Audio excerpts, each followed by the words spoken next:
The day I realized my mother's will had been rewritten behind my back. I knew my own brother had buried me alive. My name is Michael Turner. I'm 45, and for more than 20 years I poured my sweat into Turner & Sons Builders, the construction firm my father started after Vietnam. When he passed, it was me who kept the company alive, overseeing crews in the freezing Chicago winters, negotiating with unions, staying on job sites until midnight. My younger brother, David, was always more polished, tucked behind spreadsheets as CFO. I respected the balance. I built, he counted. That was how it worked. Family was my anchor. My mother, recently widowed, lived for Sunday dinners. My son Ethan, 17, was my reason for everything. Even after my divorce, I thought family meant stability, loyalty, blood thicker than contracts, but cracks were showing. David stopped returning my calls about bids. Vendors whispered he was the man with the power now. Ethan once asked me why Uncle David said I was too old school to run the company much longer. I brushed it off, convinced it was just sibling rivalry. Then came my mother's 68th birthday dinner. We booked the banquet room at a neighborhood Italian restaurant, a place we'd celebrated for decades. I expected speeches, cake, maybe tears about Dad. Instead, David stood at the head of the table, champagne glass raised, smirk painted on his face. "I have an announcement," he said, tapping the glass. The room hushed. Relatives leaned in.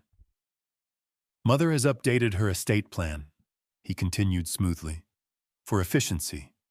Going forward, I'll be the sole executor.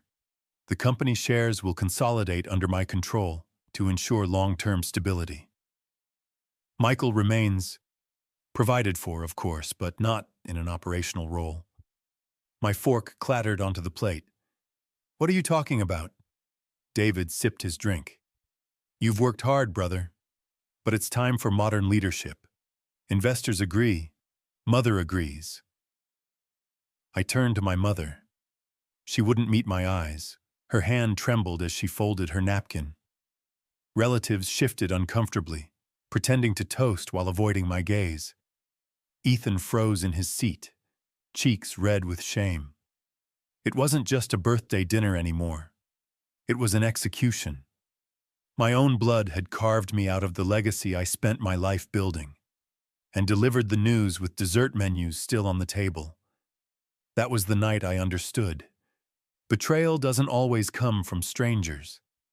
Sometimes it wears your last name. The birthday dinner ended in chaos, but my real breaking point came the next morning. I drove to the Turner & Sons headquarters like I had every Monday for the past 2 decades. The office sat on the same block where Dad once parked his first pickup. Only this time, when I swiped my badge, the red light blinked. Denied. Inside, the receptionist looked away. "Michael, I'm sorry. I was told you don't have access anymore." I pushed past anyway, storming up the stairs to the executive floor. My own office door stood wide open. And there he was, David, leaning back in my chair, feet on my desk, sipping coffee like he'd been waiting for me. "You should have called first," he said, smiling.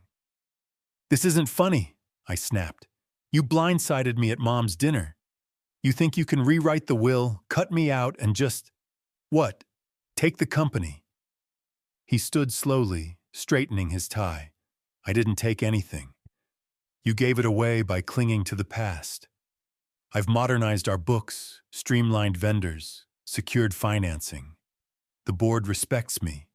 You're a liability." "A liability?" I barked. "I built this company with my hands. You wouldn't know a safe load from a death trap." David's eyes narrowed. "And that's why you're out. You think sweat equals leadership. Investors don't care about sweat. They care about numbers." Before I could answer, the door opened. 2 men from security stepped inside. One held a sealed envelope. "Mr. Turner," he said. The board has placed you on indefinite suspension pending review. I ripped open the envelope.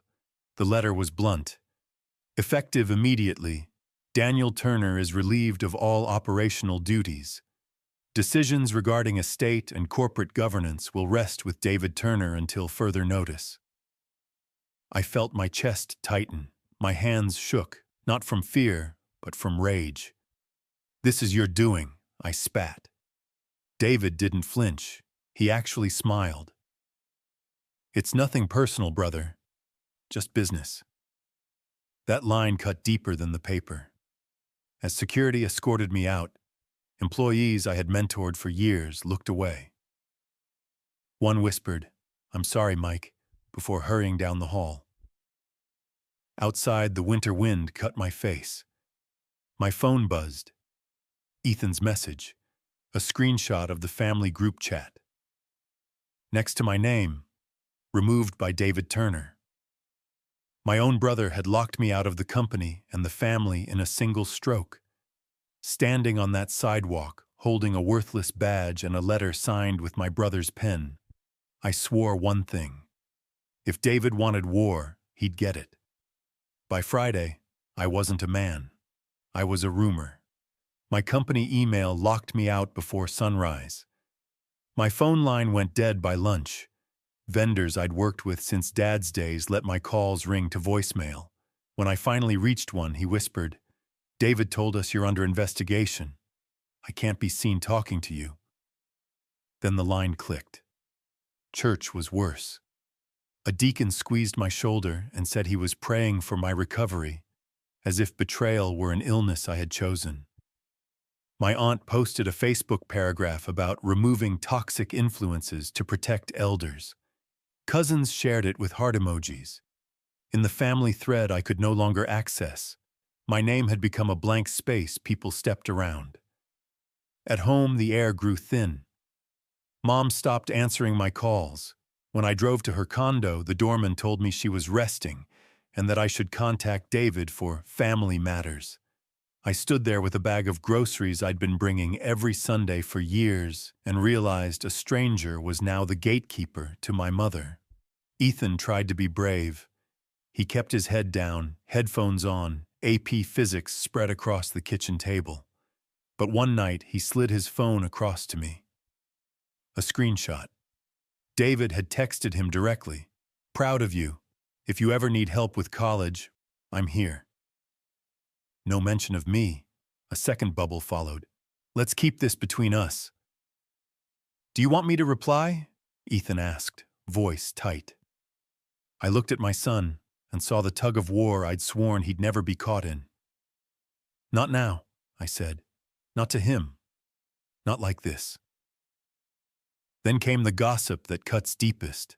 The neighbors. A contractor's life is lived outdoors. People watch your trucks, your crews, your comings and goings. I took out the trash and heard my name in 2 different backyards. I heard he forged Mom's signature. I heard he skimmed off the top. They spoke in that confident tone people reserve for lies that make them feel informed. Emily and I met in the living room. 2 people on opposite sides of a bridge David had burned. She folded and unfolded the same throw blanket until the threads squeaked. "Michael," she said finally, "if there's anything you did, anything we should prepare for, tell me now." "I didn't steal," I said. "I didn't forge, I didn't betray, I built." She nodded, but fear still sat behind her eyes. Fear is louder than truth in the first days of a smear. I tried to log into the company project portal to pull old records.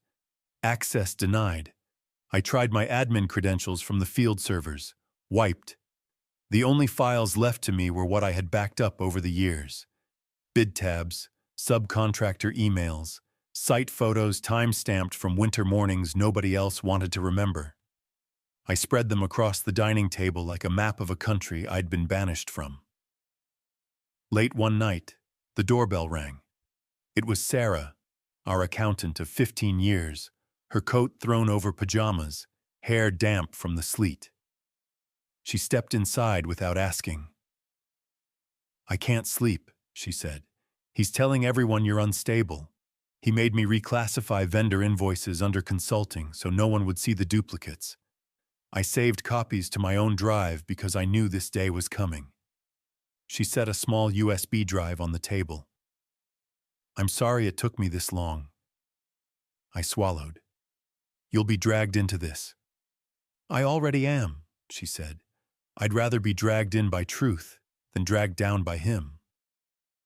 After she left, I sat in the dark and listened to my house breathe. The fridge motor, the ticking thermostat, Ethan breathing slow in his room.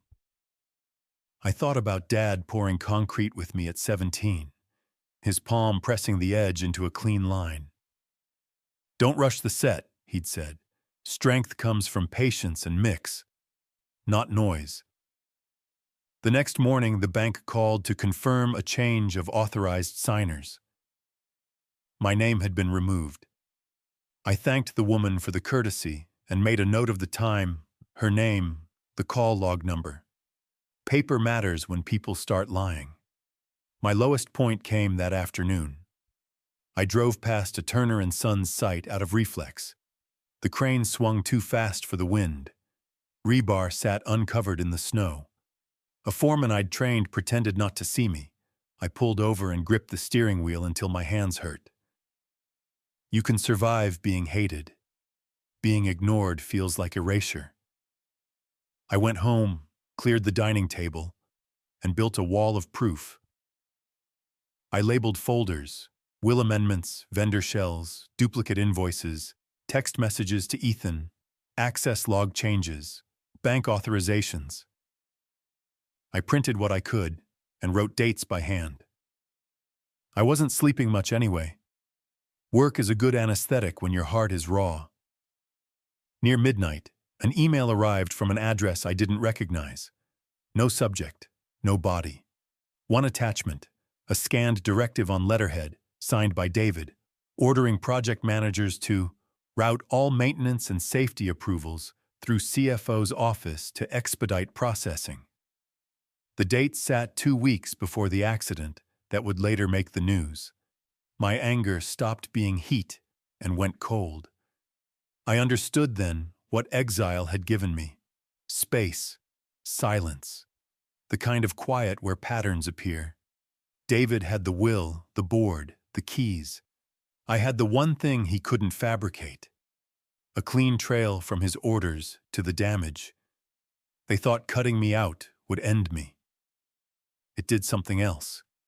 It removed my distractions. I shut off the lamp, left the maps of my life laid out, and made a promise to the man in the glass when I brushed my teeth. I will not beg, I will not plead, I will not shout. I will build one last structure out of dates, signatures, and facts, and when it stands, it will not fall. Isolation gave me time. Time to piece together the paper trail David thought he had buried. I worked the way I used to work job sites, systematic, patient, detail by detail until the structure stood on its own. By March, I had what I needed. Duplicate invoices, bank transfers to a shell vendor, Sarah's flash drive full of doctored reports, and the scanned directive ordering safety approvals through David's office. Proof enough to pierce his lies, but evidence in silence is useless. It needed an audience. The chance came at a local contractors association banquet. I'd been invited months earlier, before the coup. My name was still printed on the program. When I showed up, heads turned. Some whispered, some looked away. David stood near the bar, laughing too loud, hand on a banker's shoulder, like he already owned the room. The speeches dragged on. Then the floor opened for remarks from members. That was my cue. I walked to the microphone, folder in hand. The room hushed. "My name is Michael Turner," I began. "You've all heard stories about why I'm no longer at Turner & Sons. Tonight I'll tell you the truth." I held up 2 invoices. Same date, same job site, same labor hours. One billed by our regular crew. The other billed by North Point Consulting, a shell vendor. The company paid both. Double billing. Who signed the approvals? My brother, David Turner. Gasps spread through the crowd. I laid down another sheet. Here's a bank transfer from North Point straight into an LLC registered to David's college roommate. Follow the money. It leads offshore. And then I played Sarah's recording through the microphone. David's voice filled the hall. Massage the numbers. The board won't dig that deep. Silence fell heavy. A contractor near the back muttered, "That's fraud." David shot to his feet. "This is slander. Desperate lies from a man who can't accept change." Sarah herself stood up. She had come, though she'd promised to stay in the shadows. "It's not lies," she said, her voice shaking. "I was there. He ordered me to alter those reports. I saved the originals." She lifted her phone. "I'll swear to it under oath." The room erupted. Whispers, shocked faces, investors pulling out phones. David's smile cracked, his hand trembling around his glass. I didn't need applause. I didn't need cheers. I just gathered my papers and said one last line before leaving the stage. Loyalty built that company. Greed is tearing it down. The proof is here. Believe whatever you want. I walked out into the cold night, the folder lighter in my hand. For the first time since my exile, the balance had shifted. David still had signatures and titles, but now I had the crowd, and the truth ringing in their ears. 2 weeks after the banquet, disaster struck. A half-finished Turner and Sons project, an office tower on Wabash, collapsed during a storm. Steel beams twisted like paperclips. Scaffolding crumpled into the street. 2 workers were hospitalized. One investor screamed at a reporter that safety had been ignored. By evening, every Chicago news channel ran the same headline: Turner Project Collapse Tied to Negligence. I knew what caused it. The maintenance directives Sarah gave me were time-stamped weeks before. David had rerouted safety sign-offs through his office, rubber stamping to save money. He gambled with lives, and he lost. Insurance companies moved fast. They refused payout, citing irregular safety documentation. Banks froze credit lines, payroll bounced. I started getting calls from foremen I hadn't heard from in months. "Mike, what's going on? Crews are walking off. Vendors want cash up front." At home, Ethan sat at the kitchen table scrolling through his phone, pale. "Dad, everyone at school's saying Uncle David is on TV. They're blaming you too. Some kid said you're the reason the tower fell." He shoved the phone toward me. Photos of the collapse. Comments dragging my name through mud. I clenched my jaw. "Listen to me, Ethan. I never signed those records. Your uncle did. And I can prove it." That night, my voicemail pinged. It was David, voice cracking. "Mike, I need your help. The board's panicking. The banks want signatures only you can give. If we don't fix this, Turner and Sons is finished. Please, call me back." For the first time, the mighty CFO sounded desperate. Maya called next. "Michael, it's worse than you think. Vanguard's accounts are empty. David shifted hundreds of thousands offshore. Regulators are sniffing around. If the feds see it, he's done." I sat in the dark, the city sirens echoing through the window. David had stripped me of title, of family, of dignity. Now his empire was collapsing under the weight of his own fraud. And suddenly, he needed me. The irony tasted sharp. He wanted my signature, my credibility, the very name he tried to erase. For the first time since my exile, I smiled. The war wasn't ending. It was just reaching its climax. If you're listening on Revenge Stories Men U50, don't forget to subscribe and leave a comment. Thank you.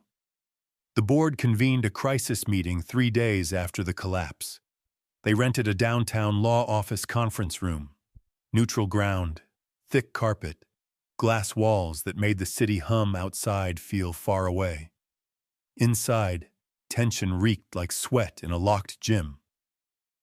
David sat at the head of the table, face pale but jaw set, trying to look like the man in control. Beside him, 2 attorneys shuffled papers. Around the table, directors whispered to each other, their eyes darting between me and the evidence folder I carried. "Let's begin," the chairman said. "Mr. David Turner, you're here to address the collapse and our financial exposure." David cleared his throat. "Unforeseeable weather event. Insurance disputes are temporary. We have lines of credit pending. What we need is unity, not division." His voice shook. The bankers weren't convinced. Neither was I. I stood. "Unforeseeable? The records prove otherwise." I opened my folder, sliding copies across the polished wood. Directive signed by David Turner rerouting safety approvals. Invoices billed twice under North Point Consulting. Wire transfers to an offshore account. Same day, same signature. One director leaned forward. "These are serious allegations." "Not allegations," I said. "Facts." I pulled out Sarah's recording and pressed play. David's voice filled the room. "Massage the numbers. The board won't dig that deep." Gasps. Silence. Even his own attorneys froze. The chairman's eyes narrowed. "Mr. Turner, is this your voice?" David's composure shattered. It's out of context." Sarah herself stood from the back row. She had come uninvited, clutching a sworn statement. "I was there. He ordered the changes. I'll testify under oath." David's mask slipped completely. His hand slammed the table. "You think they'll side with him? He's bitter. He's out." "No," I said evenly. "I was forced out so you could steal unchecked. And now the company bleeds for your greed." A lawyer at the far end raised his voice. "The federal regulator has already been contacted. Mr. Turner, you're advised to cooperate." The room went cold. David's face drained of color. He looked around, searching for an ally. None stood. "Michael," he said finally, voice breaking. "Help me, please. Don't let them do this. We're brothers." I stared at him across the table. "You stopped being my brother the day you forged Mom's will." The chairman tapped his pen. "Effective immediately, David Turner is suspended as CFO pending federal investigation. Michael Turner is reinstated to stabilize operations until further notice." Security moved in. David shoved back his chair, protesting, begging, but his words rang hollow. For the first time in months, I wasn't the one escorted out. He was. As the door shut behind him, the silence was almost holy. I gathered my papers and said quietly, "You wanted unity, David. Now you'll face justice, alone." The final blow had landed. The boardroom victory didn't end the war. It only pushed the fight into quieter rooms. A week later, my mother asked to see me. She looked smaller than I remembered. Her shoulders bowed, her voice shaky. We met in her condo, where Dad's photos still lined the shelves. "Michael," she said, wringing her hands, "David has made terrible mistakes, but he's still your brother. Can't you find a way to forgive? Families, they survive by holding together." I studied her face, the same woman who once told me to stand tall, even if the wind bends everyone else. Now she was asking me to bend. "Mom," I said quietly, "he rewrote your will. He stole from the company Dad built. He humiliated me in front of Ethan. He risked workers' lives. That's not a mistake. That's betrayal." Tears welled in her eyes. "He's paying for it already. The investigation, the shame, Isn't that enough? No, I said, because he hasn't admitted the truth. He's not sorry for what he did. He's sorry he got caught. Later that night, I agreed to meet David one final time in the county jail's visitor room. He looked nothing like the polished CFO. His suit replaced by an orange jumpsuit, his hands trembling as he lifted the phone behind the glass. "Mike," he said, eyes darting, "I lost everything. Please testify for me. Say I didn't know. You can save me." I pressed the phone tighter. "Save you? You tried to bury me alive. You turned Ethan against me. You gambled with workers' lives." His face twisted. "We're blood. You don't turn your back on blood." I leaned forward, voice steady. "Blood doesn't give you the right to steal. Blood doesn't excuse betrayal. Family is loyalty. You chose greed, and I choose truth." For a long second, neither of us spoke. His eyes filled, but I felt nothing. No anger, no satisfaction, just a heavy clarity. I set the phone down and walked out. I didn't look back. That was my answer. I would not forgive. Not now. Not ever. Months passed. Investigators dismantled David's empire piece by piece. Turner and Sons survived, but not under his name. The board stripped him of every title, froze his assets, and left him to fight charges with court-appointed lawyers. I didn't celebrate his downfall. I focused on rebuilding mine.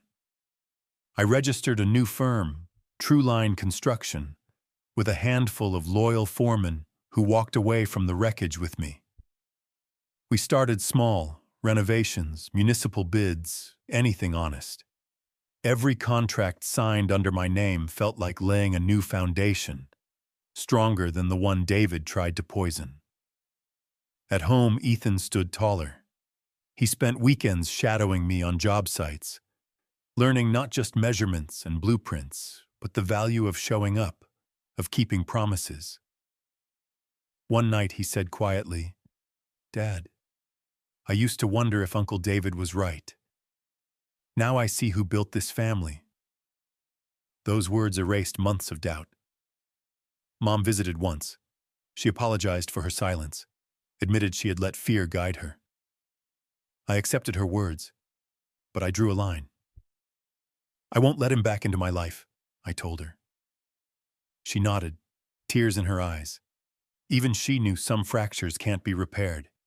Now when I walk into our modest office, the air feels different. No secrets, no forged signatures, no whispers. Just men and women who trust the work and trust each other. For the first time in years, I can breathe. David thought he buried me when he rewrote the will. Instead, he buried himself. My revenge was never about his ruin. It was about reclaiming myself. I choose me. Tell me what you do. Drop your story and subscribe. Revenge Stories Men U50 USA.